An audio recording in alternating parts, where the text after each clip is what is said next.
Yo, yo, yo, we're back. It's Back. new year, new show. New year, new show. I didn't even realize that was the thing. Me The the neither. whole the whole new year, new me thing. Yeah, Yeah, I didn't know that was like yeah. I was like, okay, you know. yeah. New year, new me. I But mean, see, I'm going people are thinking of improving. If I do a new me, it's just gonna get slightly worse each year. right? I mean, I Going want the to other do way. I want to do everything less. So, I mean, I Yeah, was like, it's funny. We took the 2 weeks off, almost 3 weeks, and I was just as busy. I mean, yeah. I still tried to get the Instagram show out, and then I had to finish the Subaru thing, and then we took on all these other projects that just are time sensitive, and it was like, Jesus Christ, you know. I So, think I think that's how Dean's minds work. Like, oh, I got free time. Ooh, let's well, it squeeze was this. funny. Well, it was funny because I didn't even think about tonight, because the girls are gone, and so I have no idea what day it is, and New Year, it's just the calendar has just been screwed up. Like, do we work today? I don't know. What day is it? And then you sent the link, and I go, "Oh shit, it's Thursday. Yeah, Oh my god, it's been 2 weeks. I dude. guess we gotta do a show tonight." Exactly. And dude, I listen on the next show. If you guys want to hear a wild story involving my mother-in-law and possibly being murdered or something like that, Oh. tune into the next show. Oh, tonight. Later tonight. Oh, yeah. Oh, I Yeah, can't wait. because I was like, I think I'm gonna have to contact Dean and cancel the show. So, Oh. well, stay tuned for Side Jag if you want to hear that story. Oh, wow. Yeah. I mean, because I got nothing, so I I mean, I watched a ton of movies, but that's for later. So how you been, man? How was your holidays? Oh, I had a great time, really good time. So I didn't have the whole time off Right. like I Who does? typically would, but I had 2 4-day weekends is the way it worked out. Oh, So nice. it was awesome, like 2 4-day 4 days off, go in for 3, 4 days off again. So Very I cool. I had a blast. Yeah. Yeah. We had 1 extra day for Christmas because Paul went to, uh, Canada. Yeah. We had Monday and Tuesday off, so, like, Tuesday, Okay. I was like Tuesday, I put my phone on do not disturb, I left it in the bathroom, and Haley and I did Legos all day. Well, most of the day, a good part of the day, Yeah. so because I have boxes and boxes of Legos that I have to build, so I was like, "Ooh, I'm gonna build some Legos." There you go, might as well. Yeah, I had a good time. It was a lot of fun. Yeah, Yeah. that's I what'd I do? I went golfing. I'm trying to think what I did with car. Oh, I do have some show and tell. Oh, So nice. this wasn't a Christmas gift. Well, you could say it's a Christmas gift to myself. I saw that yesterday. Yeah, I bought some. We can Were blame those on this on closeout Pro. somewhere? Huh? Was that on closeout somewhere? Yeah. Yeah, Oh, because it's the nice. older model. Yeah, oh, yeah. So I got it stupid cheap. I gotta get it. And then since I got that, I went ahead and picked up the amp because it was also on closeout. I think I actually have that one also. Really. Yeah. And it's like 1,000 watts at 2 ohms, something Mhm. like that. Oh, yeah. So Yep. it'll be Yeah, it's perfect for testing smaller things. Obviously, mhm. when I test something stupid, I'll have to put another amp in line, but for the So, everyday system, should work. on that, the Prima Forza, Yeah, the setup is the most important thing, really, okay? Because if you get it wrong and then you tune it, there's no going back and changing the setup. You have to really. start over. Ask me how I know. So, if you're doing front, rear, and sub into it, Yeah, make sure it is set up like before you hit next, make sure it is 100%. That is what it's highlighted, and that is what you have. Because if it defaults back to front and rear, you and gotta you do tune the everything. whole car, and you're like, "Where's my Yeah. subwoofer control?" And you go back, like, "Why isn't that on?" All right, let me turn it on, and it's like start over from scratch. They're like, "What?" And I haven't even messed with this, so I plan on using all 8 channels. because I have 3-way up Yeah. front and rear fill. Yeah, it's a nice amp. I'll be able to DSP this amp, right, with the 2 Mhm. outputs or Yeah, yeah. no? It's one Okay. output, yeah. It's 9 Yeah, channel. 1 output, yeah. Yep. So, okay, alright. Yeah. 'Cause I Oh, hadn't yeah. even opened the boxes to even Yeah. look at it yet. No, I have both of those amps. Um, I like them. I've always liked Yeah, them. The DSP is really simple. It's all parametric. It's 10 perfect. bands of parametric. It's neat how they do it because it's scale like there's sliders on the bottom. So like Right. when you're doing the mid range, you can slide out to just the mid range, so you can adjust your. It's one of the Oh, only wow. DSPs that does that. So, and it's just a straight line. Then you have to. There's no points. There's nothing. So you have to drop a point on it and drag it up, drag it down, make it wide, make it narrow. I mean, it's 100% like that part of it is kind of cool. Like I've always Right. liked that in that product.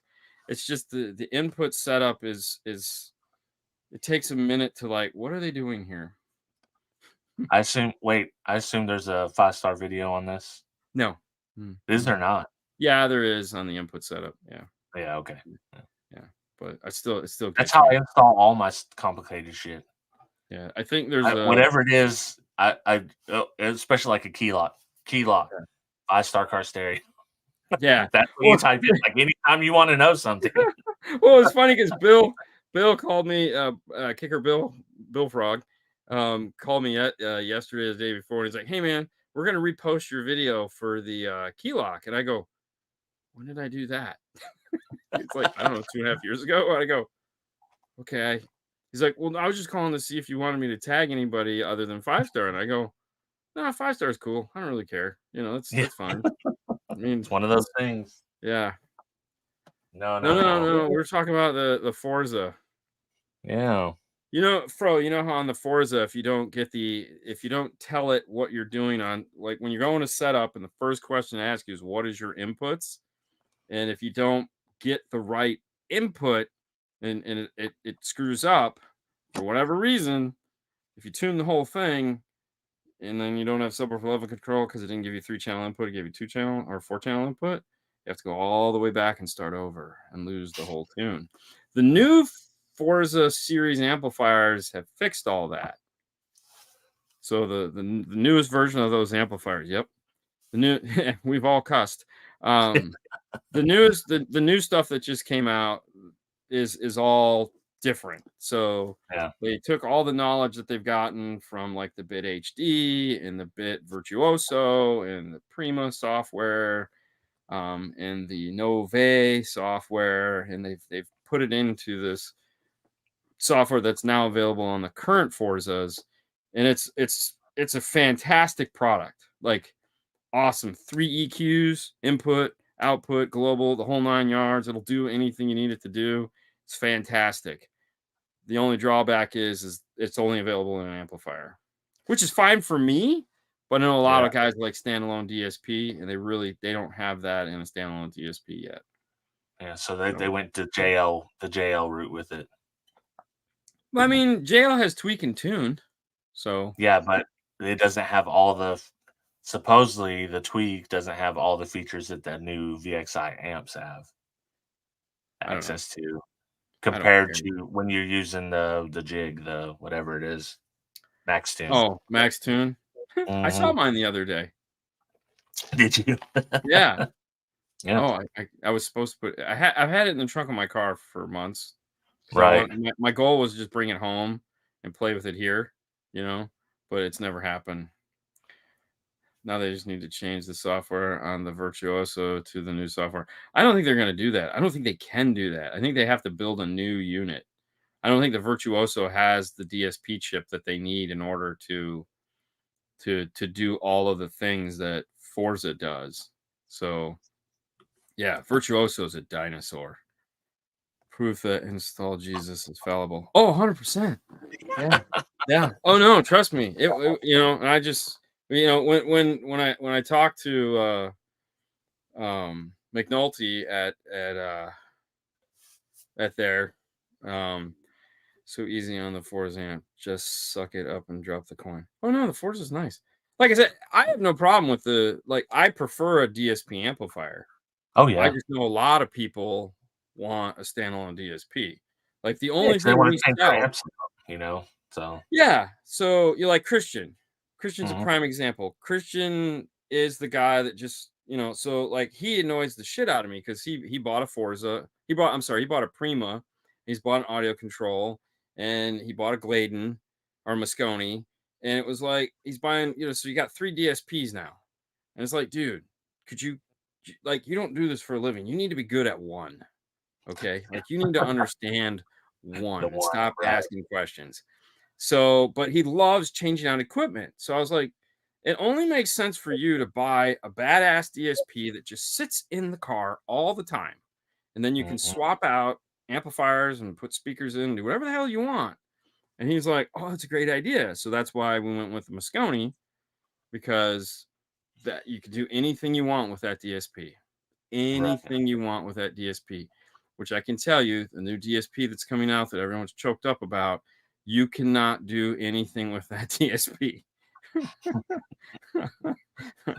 It looks, the software screenshots of the software is looking mighty familiar to other software that I've seen. So I don't know though, because I've never seen it. I don't know. I'll Yeah. have to wait. I'll have to wait. I'm curious though. I'm dying to get my hands on the software for that, so I can be like, hmm, You getting yeah. Dayton vibes? Well, don't get me wrong, it's great software. I mean, Right. Memphis uses the I mean, software. the amp I'm using now is a version of that Dayton software, the JBL. Well, it's not called Dayton. It's just a version of the Chinese software. Let's Right, just true. call it what it is, because Yeah. everybody uses it. Dayton uses it. Memphis uses it. Nakamichi uses it. Hell, Alpine uses it.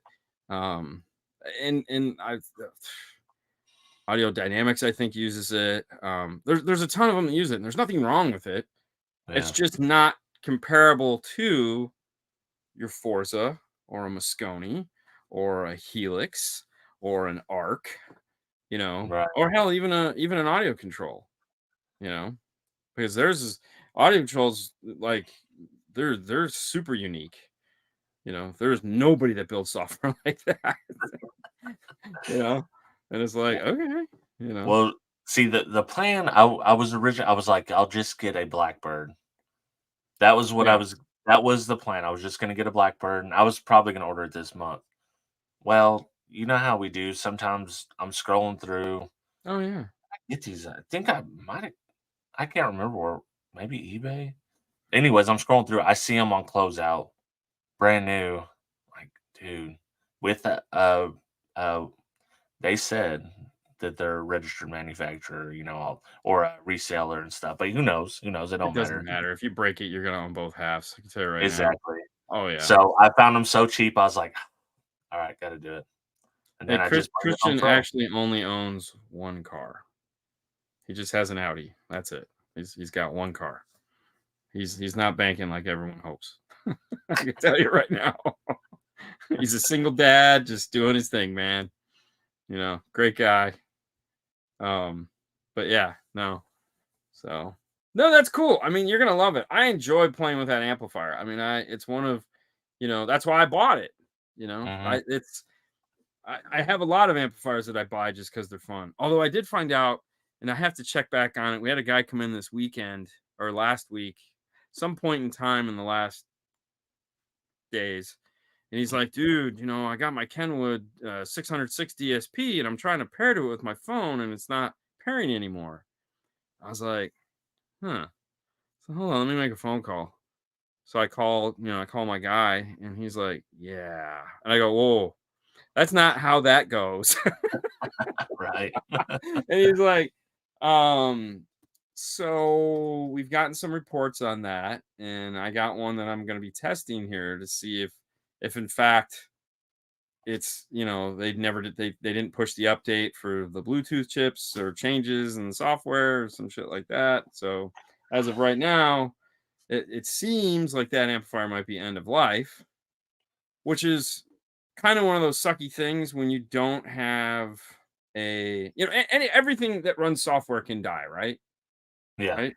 You Mhm. know, the most manufacturers, like some manufacturers are really good about that. Like Audio Control has been amazing about that. If you bought a DM810 back when that DM810 first came out 6 years ago, you could still update it to the current software and use it. It'll still Yeah. work. It'll still do everything it's supposed to. It won't run slow. Won't do anything. It'll still play. Very few manufacturers do that.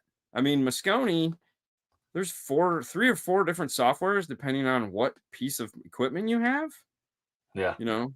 And then, like, shit, Helix, Helix, like, they put everything in one application, but inside of the application is 10 applications, you know?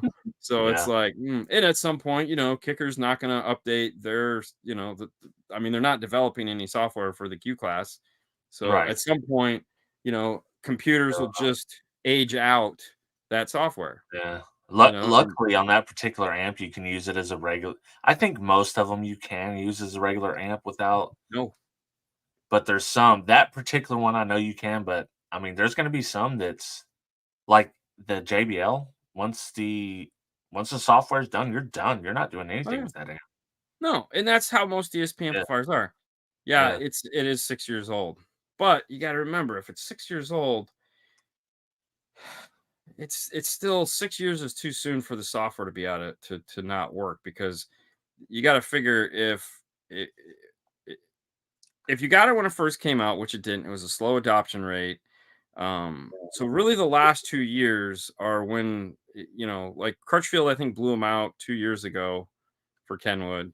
And so if you've only had the amplifier for 2 years, for it to already be, you know, Yeah. done seems a little premature to me. Now, in most cases, it's just in and it'll never be like if you had it installed 2 years ago or a year ago, it's not like you're going to be digging back into it. Most people never touch the software after it's been installed. It isn't until like this guy was like doing some stuff and he's like, I need to get into the software. And I was like, guess not. Not gonna do that. I guess the best case scenario is all Yeah, the ones that exactly are what Windows Ken's saying. compatible. Yeah.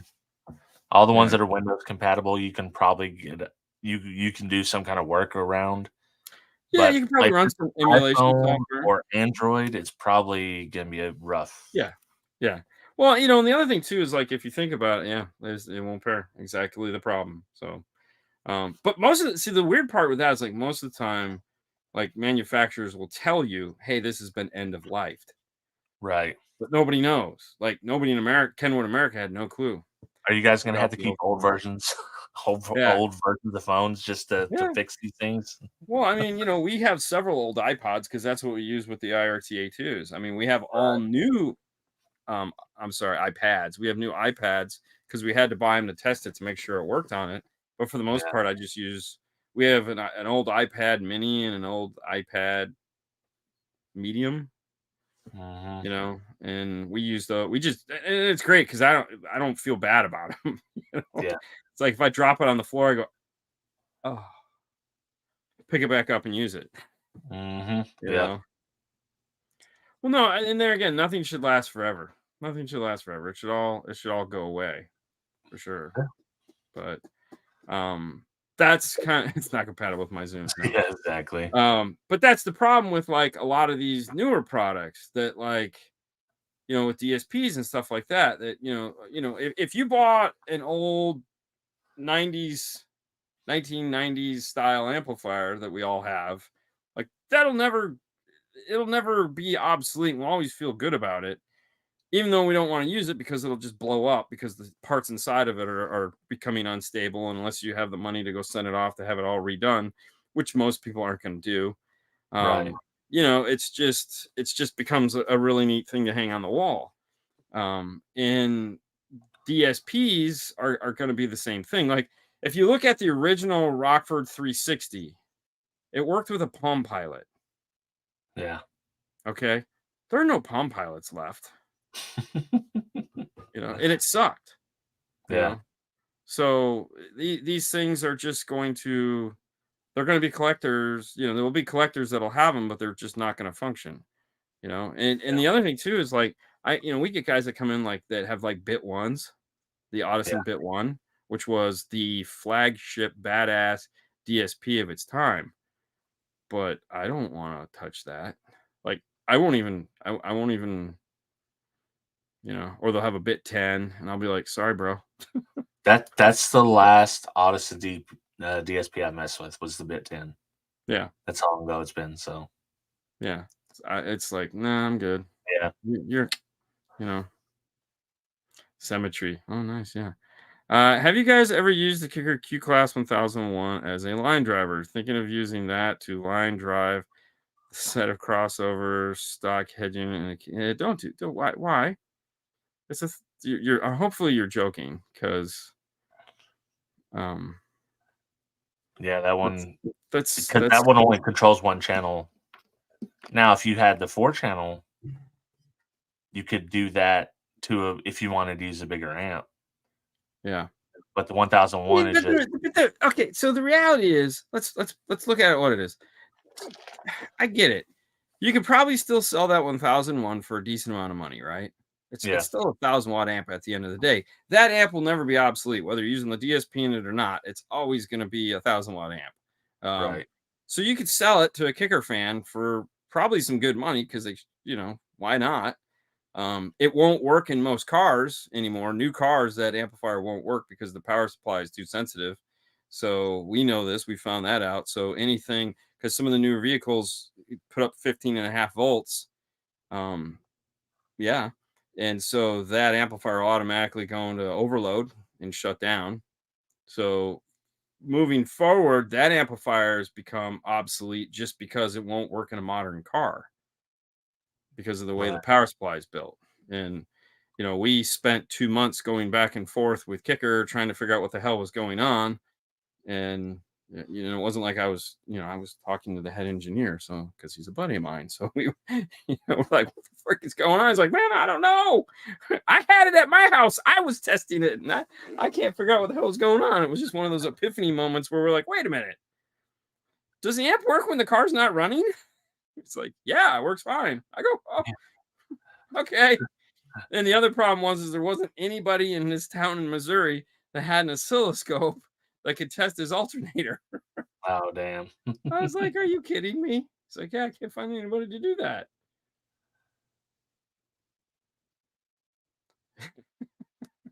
So, um, yeah, yeah, I have the 502 and the 1001. Thinking of using both to have full controls and power, two Warhorse CX or CX 1800s. Um, I mean, I just don't think it's necessary. The other thing too, you got to keep in mind, those amplifiers are not efficient. Okay, just powering those things up to do a minimum amount of work is going to suck so much power out of your system that you could be using to create power in the other amplifiers. Okay, Yeah, because those things, like, I mean, we did a whole dyno on the 502. It's in the Kicker trip video, and it did miserable. Like, it put out power, but man, it's just not. Those amps don't belong in cars anymore. That's the easiest way. And the thing is like if you just want a line driver, I mean, Audio Control makes a badass line driver, right. and then they also make a badass DSP that has the line driver built into it. So just get a DSP. I Well, mean, if you just need crossovers, they do that too. Those crossovers, they even have one with time line driver and everything. yeah, Matter of fact, does Kicker still the front stage, which I was their think they version stopped of that? selling the front stage. I suspect it. I mean, Yeah. I wonder how many sales, like even Audio Control or Kicker gets of those pieces.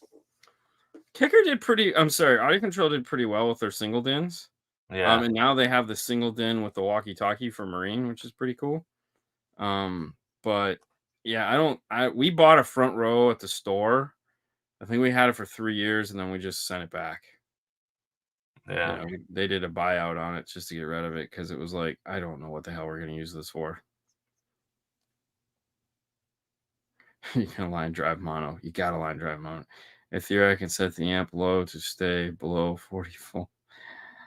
Yeah, but dude, it's still on. And the way those power supplies work is they are going to be sucking tons of power. It makes no sense at all to do that. Like, if you came to my store and asked me to do that, I'd look at you and be like,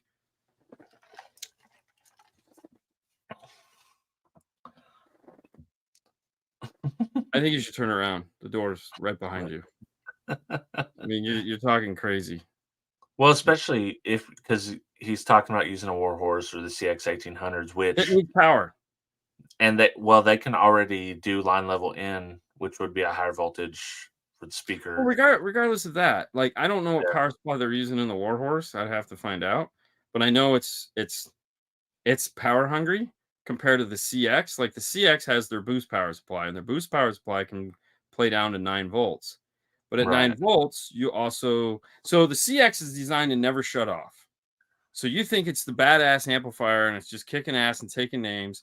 And yeah, you dyno it at 13.5, it puts out rated power. It's pretty awesome. But like, we showed you the CX 800.1 and we took it all the way down to 9.5 volts because we found out that the dyno will only play down to 9.5 volts. Okay. And at 9.5 volts, it was only putting like 400 watts.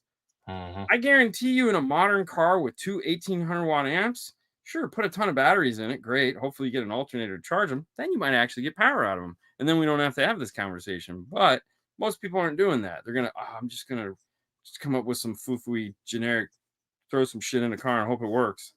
And it's like I honestly, when we have to put in big amps, like, I'm going to put an 1800 watt amp in there. Why? Let's just put 1,000 watt amplifier and then you'll actually get 1,000 watts out of it. You know, you're going to put this 1,800 watt amplifier and you're going to get 1,000 watts out of it.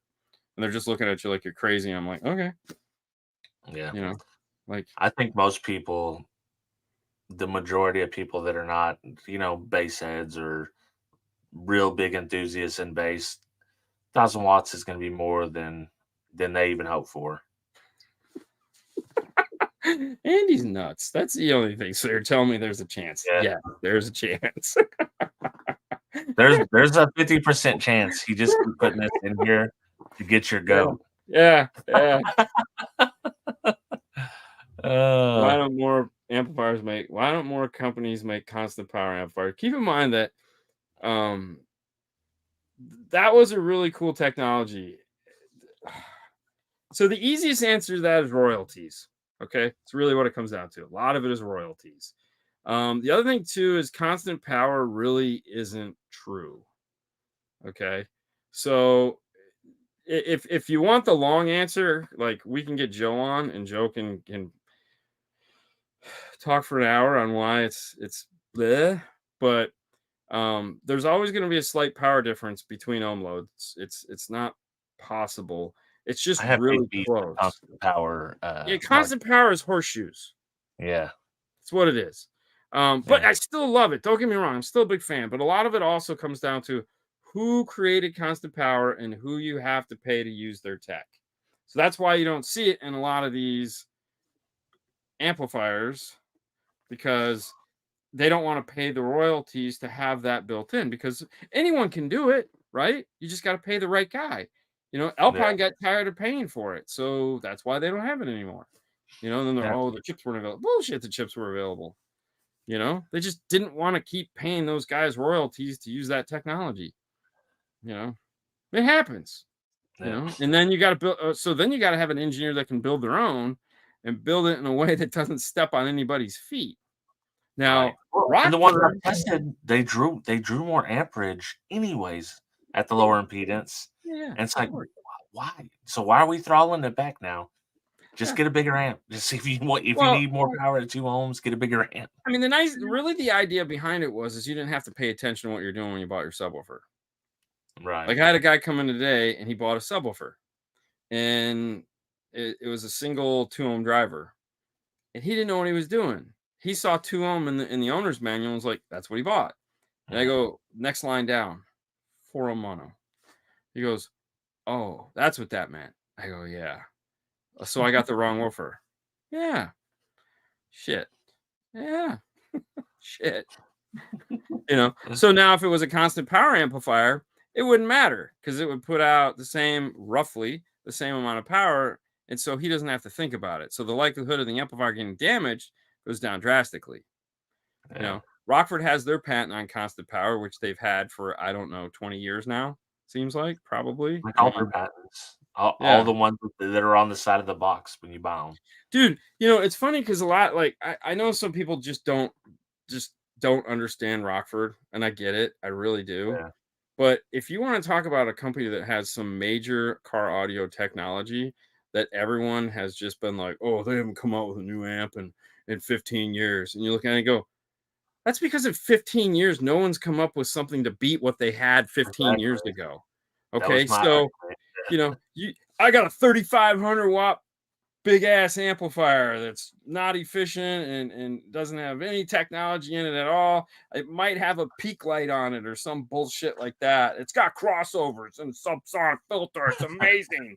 And you're like, yeah, that's 25-year-old tech.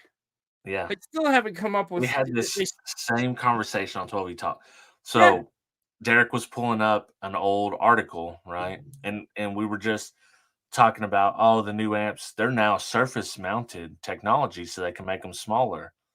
And then we read in the thing and it's like DSM, Rockford Fosgate DSM amps. Everybody knows how old those are. Those are early 90s, right? yeah, Digital surface mount. yeah, So it's like that's 30 something years old now. So it's not new, but you know how marketing works. That's just how marketing's gonna yeah, be. yeah. And that was the biggest argument I've had with Rockford over the years. It's like, dude, will you guys talk about this stuff? Like, I get it, but let's talk about this stuff. I think they actually started making some videos, or they're going to be making some videos that are talking about some of the technology that they have in their amplifiers. Um, Yeah, they just should. Yeah. because most people don't know now. It's like, Well, to be honest, they should pay you guys to make videos talking about them. dude, If to I'm be being honest, honest. dude. Okay, so Rockford has one of the best production companies, period. Like, they Yeah. shoot their videos on red. Like, any instruction video you see that they do Yeah. where Eric is sitting there doing this, okay, that's shot on a red. Okay, if you guys don't know what a red is, look up Red Camera. It was the guy that worked or that owned Oakley got bored one day and said he wanted a really badass company and started or a camera, so he started the company Red, and it's basically changed the way cameras are perceived and made. But the guy Kiyomi who does those videos with him is bougie as hell. Nicest guy. He's funny. Walks around flip flops. He's just a Yeah. goofball. I love the guy, but he will only shoot on a red. So he shoots all those videos in Oh, 8K. And all the other guys, that's Kiyomi. So Kiyomi and Eric work together to do all that. They have a digital creator that his job is to make 3D digital stuff inside of this. Anytime you see like the cool Rockford, there's one guy that does that. And then yeah. there's three guys that do all the other videos. So any lifestyle videos or any of those. And those guys all shoot with Canon C70s. Yeah. And one of the guys used to work for Discovery Channel, I think, and the other two went to college and got all that crap. But they're lifestyle video guys. Like, that's the thing I argue with them about. I'm like, where's the product? Yeah. It said Rockford for 10 seconds, 2 seconds, you know. Well, I think and that's the thing, they're paying for the guys with the Utes and the stuff like that to put ads on there like cardio guys. I'd never seen a Rockford ad on any video I've watched. Yeah. But no, they dude, the videos they create are amazing. Like, if you're bored one night, just head over to Rockford's YouTube page and watch some of their stuff. Like, their SEMA video was really cool. Their after action SEMA video, only because I was in it. So was Fernando. We were both excited about that. But and then they have two more guys that are print that just do all the graphics and stuff like that. So in comparison, so that's 2, 3, 4, 5 guys there, plus Eric 6. So they got 6 guys, and Eric also runs the website. So Eric does a lot of stuff. And then there's one other guy that's kind of like a floater. So they have more guys in their departments to do that than any company at all. Like, period. Like, there is nobody, even Kicker, who spent an obscene amount of money on that. They went they went with Black Magic cameras, I think. Right, but Which are not red cameras, but they're still they're just doing studio stuff though, man. They're not, yeah. He has stuff to go out in the field, but he doesn't have the team that Rockford has. Yeah. You know. They're insane. I have to check them out because I'm not joking. I've not seen any of their videos. Like, I follow them on Facebook. I follow them on Instagram. Like, Right. dude, I mean, that's a fit. I mean, listen, they're not going after the cardio guys right now.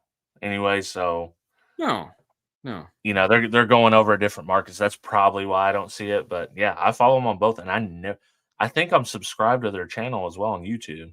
Never pops up and recommended. I Yeah, Fernando tells me about it all the time because I don't really look at any of that stuff because he yeah. loves their videos. Like he's in love with their stuff. Um, but it's a yeah, Rockford, 2025. Uh, So I can just say this about Rockford. The guy that runs, so Bill Jackson is the CEO of the company. Bill Jackson is ready to he's stepping back some. He's done his part and he has his new guy that is the number 2 in the company. So they just restructured the whole company.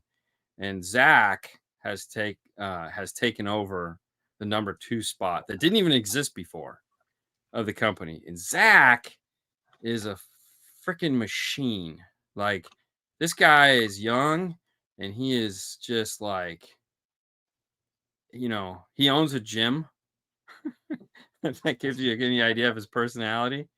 Um, and he gets shit done, man. He gets shit done. Like I love doing anything with this guy because like, if you ask for something, it's there. And this shit is fire. When he gave his opening speech, his pep talk at SEMA, man, he was just like, "All right, listen, motherfuckers. This is our fucking show." And I'm like, "Wait, what?" Wait, is that okay?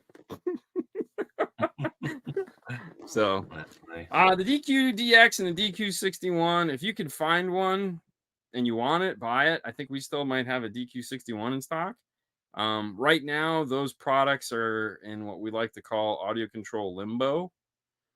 Um, it's a cool piece.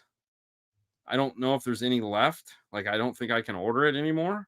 But it's an audio control limbo. So there's discussions, as they like to say, and I don't know what those are. Listen, I'm just being honest here. Isn't all of audio control in limbo right now? No, no, not at all. Yeah, we'll Um, see. We'll see. I have concerns.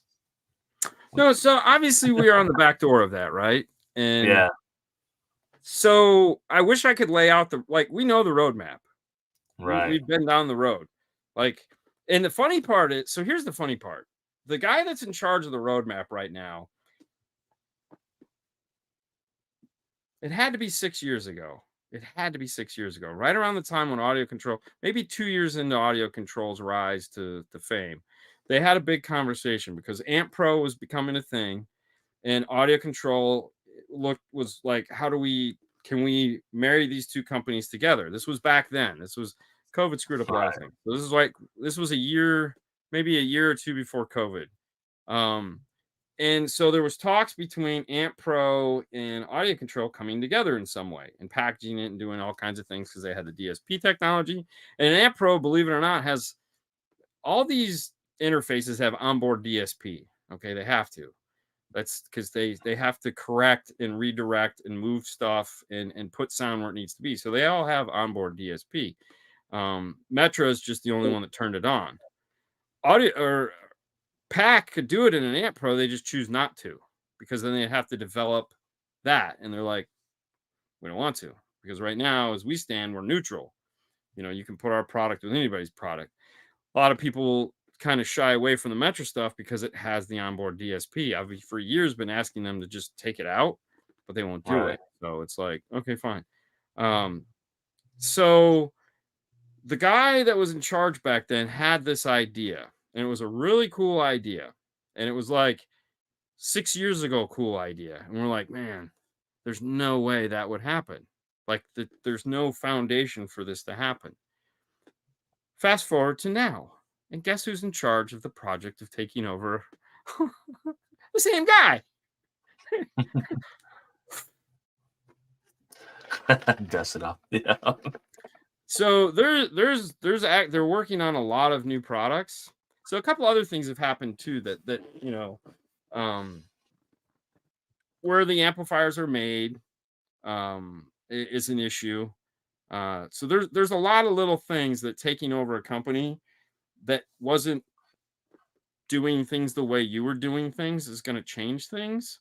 So there's always going to be those growing pains. And the other thing too is, Amp is always, or Stinger, sorry, Stinger is always one of those companies that has growing pains. They're always changing, they're always doing things, and it's just trying to get, personnel changes and stuff like that. But I can tell you for this year, like there's going to be a lot of announcements coming out of there that are there's a lot of this going on between now that everyone kind of understands what's happening, where are we going, and they have a roadmap, and it's really cool, and it's just going to take a while for everyone to get there, because keep in mind, man, when a new product comes out, you're talking 18 to 24 months of just before we even start to see like a beta. Yeah. So no, they got some really neat shit coming out that is going to be, as they like to tell me, game changing. Yeah. Well, they just came out with the speakers, so that's cool. Yeah. Before that, what was it? The mini the Mini Epicenter was probably the last. So the Epicenter Micro. So really, the last product to come out of audio control was Before the the LC. purchase. Well, it was the LC5i Pro and the LC7i Pro. Okay. Those were the last things that were engineered by audio control that were built in by Stinger. So Oh, like it okay. was just a matter of these are done, just hit go. So that's kind of where that was. The DQGX and so here's the thing, a DQDX all those analog knob things instead of a DSP. I mean, no. I mean, we Yeah. played with them. They're fun. It's neat. It's cool. It just depends on your expectation. Like for me, it's torture. Like it's honestly torture for me. But there again, I'm used to playing with laptops and DSPs, so Yeah. yeah. But for a lot of guys, no, it's cool because they like to tweak and like for me, I'm just like Yeah. Well, and then used to we do the 30 band ones and the use the oh left and a right, yeah. like the image dynamics. Those were, I mean, they were cool looking. They're old school, but I couldn't see myself using one. I think that's the most overused phrase for the last 5 or 10 years. Okay, take COVID out of it because there was nothing game changing about COVID. And that was honestly, if you look at COVID, the biggest problem we had with COVID is the loss of innovation, because no one could innovate for 3 years because it was Yeah. just a matter of trying to keep the lights on. Like Kicker spent all that time trying to keep 200.4s in stores, and Yeah. the amount of variations on chips that they were like, you talk to those guys and they're just like, dude, all I've been doing is running chips through the 200.4, redesigning circuit boards, testing PCBs just so we have a product to sell. And it's like, holy shit. He's like, yeah, it's ridiculous. And if you think about it, Kicker kept the lights on selling CX amplifiers and key technology. I mean, they had the marine stuff, but they had to let motorcycle go, because they just couldn't they couldn't do it, because the Yeah. whole team was just doing this. So, Rockford was fine because they really don't have a lot of DSP things. All they have is the Harley stuff, which is where all the DSP chips were going, Yeah. and the DSR1. And there was probably a good year there where you couldn't buy a Yeah, DSR1. those were short for I sure. mean, we I got remember lucky. We bought like 24 of them before the crash. So, we had inventory. this is the next one. AI generated stuff. That's the new, like, dude, even at like golf clubs, like all the new one, it's something AI, like AI face, AI See, I could see Alpine design. doing that. with their Yeah. whatever the hell that is with the magic phone that you wave around inside the car. Didn't they already they might have already said that with, the new DSP. I thought I seen it in ad. Oh, AI-based AI. technology? Probably. Yeah, I mean, I could yeah, see it. I mean, yeah. they're the only ones that would do something like that because the rest of them, the Germans won't. The No. Germans, no, so we not do that. No. Nine. It's just like, okay. Yeah, Uh, yeah, no. Um, so I learned I had an interesting Metro DSP or DSR1. If if there is if okay, so if there's an AR version of what you're trying to do so that you can use the DSR1 as an amp pro style device, the DSR1 is the best Bluetooth enabled DSP. Not to take anything away from the Metra because the one thing that's nice about the Metra is the easiest thing to use in the world. Like it is so simple. I mean, there is no frills, no belt. It's so simple to use. From that regards, it's wonderful. But from that regards, it's also a headache for me because I want more adjustment. So, if I'm given the option between that or this, I'm picking a DSR1. And a lot of the times with the Metro pieces, we just get the light and then we don't use the DSP at all. We use some other DSP. So we use it to piggyback into a different DSP because I want more control. Bougie. doesn't everybody? Doesn't everybody? Yeah. Yeah. Everybody needs ARC. Just lots of bands. Lots and I lots of know. bands. So let me ask you this: should I get the DRC, the Audison? Oh, Should I for get that it? amp? No. Okay, No. 'cause I didn't buy it. Yeah, No. Not for that amp. Screw that. good. All right, good. No. That's You good just to want know. something. Just like $200, and I didn't buy it because I wanted to talk to you or Fro first to make Yeah. sure, like, if No. it was. Yeah. Okay. Dude, I hate DRCs. I hate them with a passion. That's the one thing about like the Alpine that came with that thing. I was like, oh God, why? Like I Yeah. mean, I like the new one. It's everyone copied Helix's knob, which is at the end of the day just a glorified version of the JL knob. Right. Just Yeah. they added some lights, they made it bigger. Whoopity doo. And it's become the new thing. It's just round. You cut a hole, you put it in, you can do all this cool shit from it, which is great. Because let's be honest, you don't need. I don't. It's the screen is this big. It's like looking at a single DIN radio and going. And Yeah. 9 times out of 10, the only thing you want is subwoofer level control. Yeah. The only and I wouldn't even do this switching profiles. I probably Yeah, wouldn't do that. I would use it as like a master volume control right. Let's just use at this. Yeah, best. why do you need that?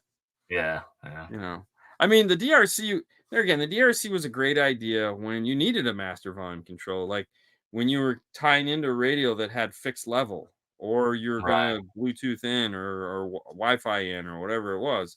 It served a great purpose, but I don't know, man. I just those things drive me nuts, but mainly because of the work.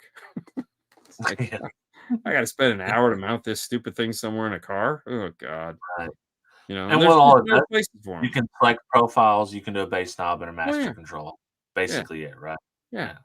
yeah. Okay. Because you're gonna do 4 tunes for your car. No, I'm not. I'm Mm, barely gonna do one. exactly.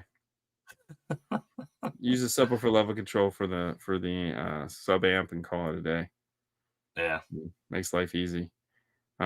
So as I was saying, I learned something interesting today that was like kind of blew me away. So I had a client come in and yeah, the JL is 3 settings. I only use one. Exactly. Most people do. Um, so he had he had a 2022 F-150. Okay. And he went to Crutchfield and he bought some equipment. So he bought a sub, he bought a box, he bought a set of front speakers, rear speakers, and an amplifier, 6-channel amplifier, all Alpine stuff. Really nice stuff. I mean, there's nothing wrong with the stuff. And then he figured out that this was way outside of his scope to put it in. He's like, ooh. This I can't do this.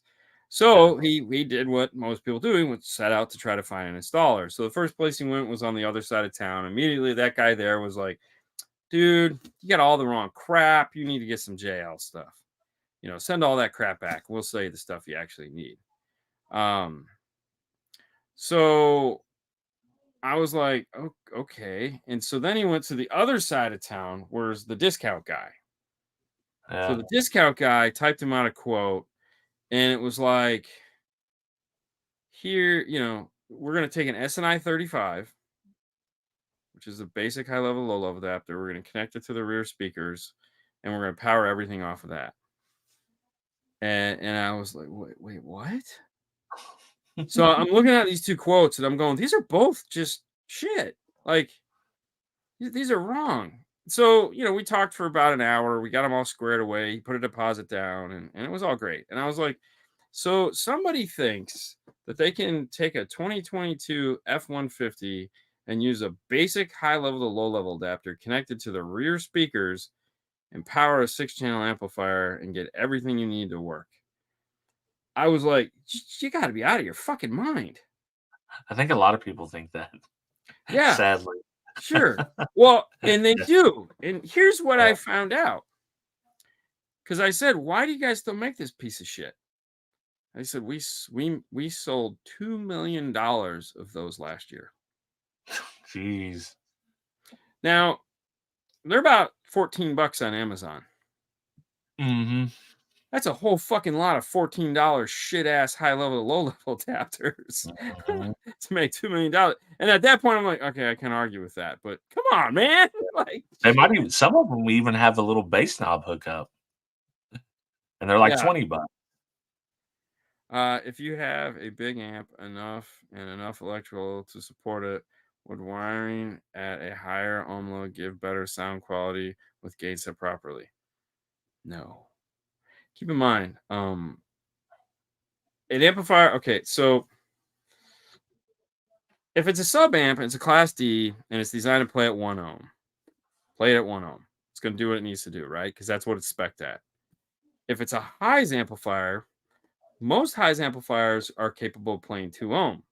Mm-hmm. Most highs amplifiers are not made to be played at 2 ohm. They just give you a power rating because that's what we do. So sub amp is a little bit different. If it'll play at 1 ohm, play it at 1 ohm. As long as you keep the voltage up, like you said, it's great. But a highs amp, no, don't. Especially if it's cheap highs amp. If it's made to run at 4 ohm, run it at 4 ohm. Yeah. Because buy a bigger one. If you need more power, buy a bigger one. What's up, Mr. Berg? Yeah. Mr. Berg. Happy New Year. I'm looking to do DSP in my car, and I only run a front stage at a sub. Any ideas? Wow. Joey. So okay. The reality is you just need to count channels. So that's all that matters. So if you want to do DSP front stage, fine. Count channels. So if you're a lot of people do active 5-channel where you have tweeters, mid-range, and sub. That's what we call active 5-channel. So at that point, you need a 6-channel DSP because they only come 6-channel. If you have 3-way front and sub, that's a 7-channel. So you're going to look at an 8-channel DSP. There again, it's just you're just counting channels. As far as like the 6-channel DSP, one of the most popular ones, definitely you have the Helix Mini. You have the Arc Audio PSM, which is their new micro DSP, pretty badass. Audison has one. No, I'm sorry, not Audison. They do, but it's old. But no, Moscone has one. Ground Zero has one. Obviously, Audio Control has the 6 to 8. So JL Audio has the Tweak or the Fix, or no, the Tweak. I think it's the Tweak, which is an 8 to 8. So yeah, there's plenty of them out there. What I recommend doing to anybody that wants to get into DSP,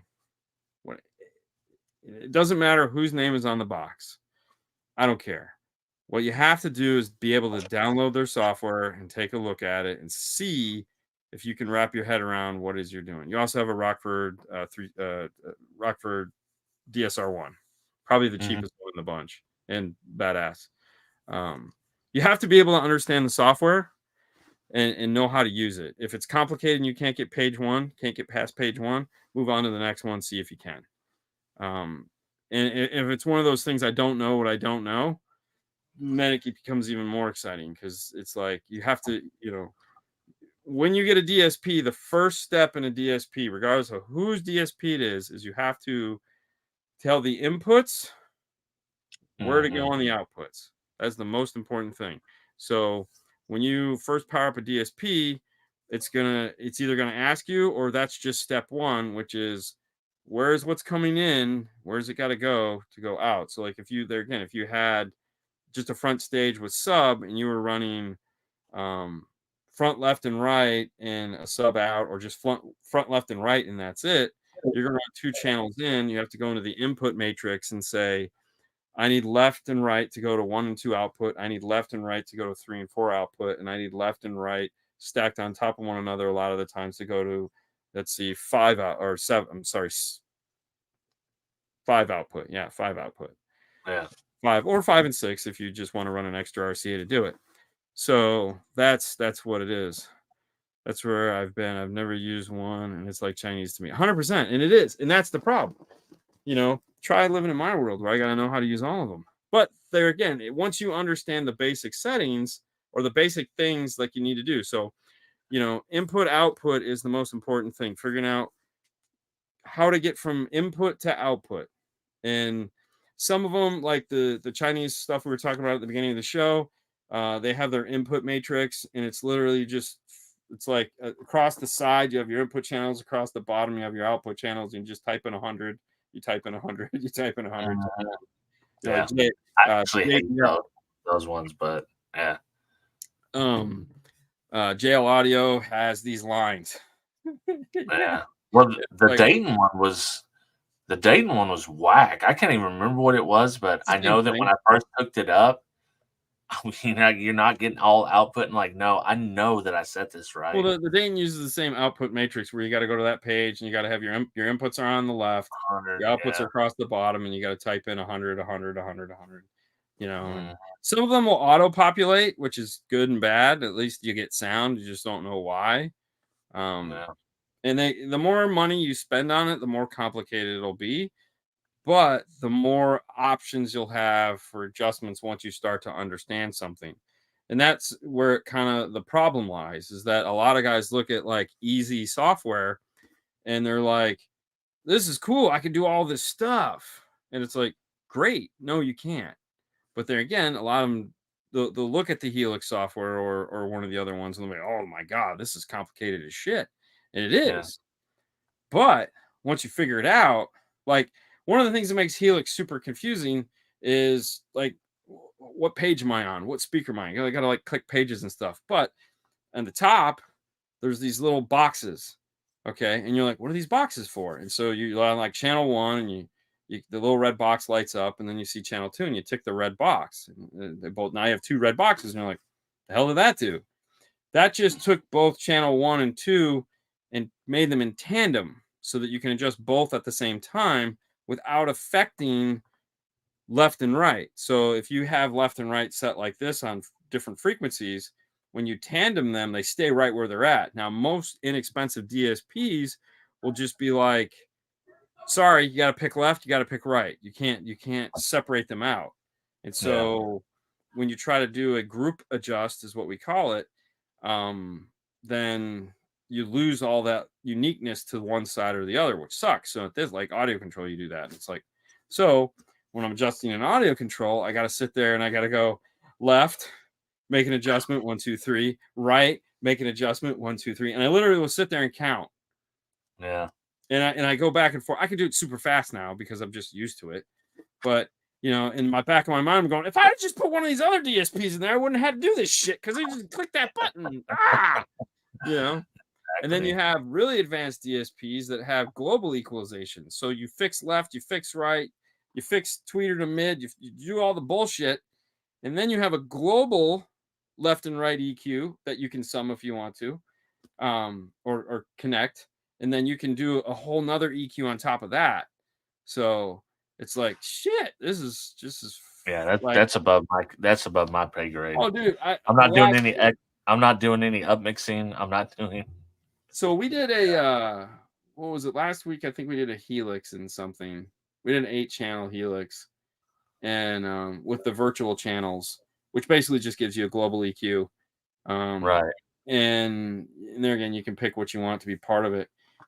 And it was, you're chiming in and out of all these different EQs to just streamline what it is you're trying to do. And like in the end, it's just like boom, and you're like, the fuck did you do? I was like, yeah, I did everything. I just had a button, man. I was touching it. Because that EQ is easier to use than this EQ. Yeah. But if you don't understand, like you said, it's all Chinese or Greek, I think is the appropriate. You just kind of, yeah, it's a pain in the ass. What was that one? I'm sorry. I It was got asking if you guys dealt with lithium, and you don't do a system big enough to require any lithium.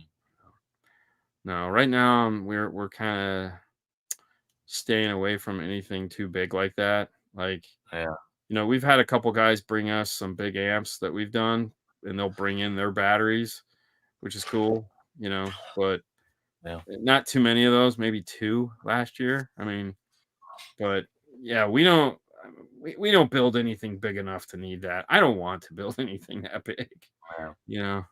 Like if I need that much zero gauge in a car, man, I need to go look for a new job. you know. Well, that's that's not a common install for most people outside of enthusiasts and bass heads and stuff. They're Yeah. And a lot of you know, guys listen, I think it's cool that a lot of guys are making their cells and doing all this crap and putting a lot of effort into that. I think it's fabulous because it adds interest, right? yeah, It's like it almost becomes how powerful can I make this battery? And it's like, yeah, man, keep going, bro, yeah, until it blows up your car, and then you're like, oh crap, Whereas in our world, we can't do that. yeah. We can't have that fun If you blow up their because car, you're gonna pay. You're gonna pay for it. yeah. We're So all gonna like, pay for it. So yeah, insurance. we have different problems, Yeah, So we have to be real specific about what we're dealing with, you know. So yeah. But yeah, Metra just came out with a couple of lithium batteries, which are cool, which I'm sure they're just buying from somebody, like yeah, your company. They got yeah. this little tiny one that's super sexy, and They I'm all like, come ooh, from Europe or China, one or the yeah, other. yeah. So I was like, ooh, that's cool. Don't know what I need it for, but it's cool. yeah. So that's All it, man. right, That's the show. Wow. time to side jag. As if this wasn't one big side jag. Yeah, well, it was all a cardio side jag, Yeah, so it that's takes. true. We did a lot of car audio talk tonight. Yeah, Oh, Bobby. Sorry, Bobby, I didn't get to your question. But there'll be another time. There'll be another yeah. time. Turns out we do this pretty much every week. And he can always Unless ask. we're traveling. So for those of you guys, we'll be back Saturday. So for anyone that wants to, like Bobby, if you want to chime in Saturday, ask that question, we can take a look at it. Seeing how to 5-star. We'll be back.